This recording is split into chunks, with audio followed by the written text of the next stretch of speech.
Latihan memaafkan itu jauh lebih baik. Yuk, dicoba. Pokoknya sampai kapanpun juga, saya tidak akan memaafkan dia seumur hidup saya. Sakit hati ini tahu.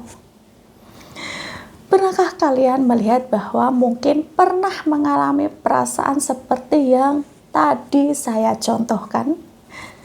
Perasaan sakit hati yang luar biasa atas perkataan dan perbuatan seseorang yang telah melukai hati kita dan juga mungkin hati keluarga yang kita cintai.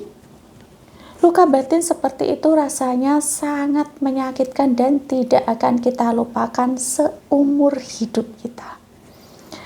Apakah kita bahagia dengan pilihan sikap kita tersebut? Sakit hati, marah, luka batin, dan lainnya akibat perkataan maupun akibat sikap seseorang terhadap diri kita telah membuat hati kita ini terluka dan berharap luka tersebut bisa disembuhkan oleh orang yang telah menyakiti kita. Sayangnya, tidak semua orang peduli dengan luka yang kita alami atau pelaku tidak menyadari bahwa dia telah melukai hati kita. Sementara kita terus berharap agar orang yang menyakiti kita ini bertanggung jawab atas luka yang telah dia buat. Kalau luka kecil tersebut terus dibiarkan dan kita masih menerima luka lainnya dari orang lain, maka luka tersebut akan semakin membesar dan bernanah karena tidak diobati dengan segera. Apabila luka yang bernanah tersebut terus kita biarkan, maka luka tersebut akan membusuk. Dan bila terus dibiarkan, luka tersebut bisa menjadi kanker dan seterusnya. Yang ini sangat membahayakan kesehatan kita ya. Memaafkan bukan berarti kita setuju dengan apa yang telah dilakukannya kepada kita. Memaafkan bukan berarti kita menerima dizolimi oleh orang lain. Tapi memaafkan yang kita lakukan adalah untuk kepentingan dan kesehatan diri kita sendiri. Karena kitalah yang harusnya peduli dengan diri kita sendiri. Karena orang lain termasuk orang yang telah menyakiti kita belum tentu peduli dengan diri kita.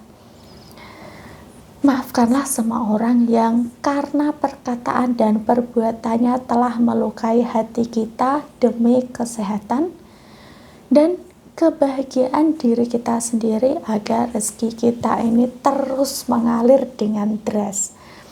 Karena selama kita memendam dendam, sakit hati dan sejenisnya ini akan memperlambat aliran rezeki yang harusnya kita miliki serta telah membuat kita sakit, baik sakit lahir dan juga batin. Dengan memaafkan, maka kita akan jauh lebih sehat. Dengan memaafkan, kita akan lebih berbahagia. Dengan memaafkan, kita akan menjadi kaya raya, serta masih banyak lagi keuntungan dari memaafkan dan sudah dibuktikan oleh banyak orang di dunia ini di mana hanya dengan memaafkan telah merubah hidupnya menjadi jauh lebih baik, memaafkan orang lain serta memaafkan diri sendiri. Apabila Anda sulit untuk memaafkan seseorang, coba Anda munculkan lagi perasaan kesal bila teringat peristiwa yang menyakitkan tersebut, sampai perasaan menyakitkan tersebut muncul ya. Setelah itu katakan dalam hati Anda, walaupun saya marah, saya kesal, saya kecewa, saya sakit hati, dan sebutkan perasaan lainnya yang muncul saat teringat peristiwa tersebut. Tapi saya ikhlas, Saya pasrah, lalu tarik nafas dan buang nafas bersamaan dengan dibuangnya perasaan negatif tersebut. Ulangi sampai perasaan negatif tersebut jauh berkurang atau hilang bila kita mengingat peristiwa tersebut. Jadi saat kita rileks, coba katakan, saya izinkan diri saya untuk memaafkan diri sendiri dan orang lain yang karena perkataan dan perbuatannya telah menyakiti hati saya. Diulangi beberapa kali dan rasakan perubahan yang fantastik. Kebencian atau dendam tidak akan menyakiti orang yang tidak Anda sukai. Tetapi setiap hari dan setiap malam dalam kehidupan Anda, perasaan itu justru menggerogoti Anda sendiri.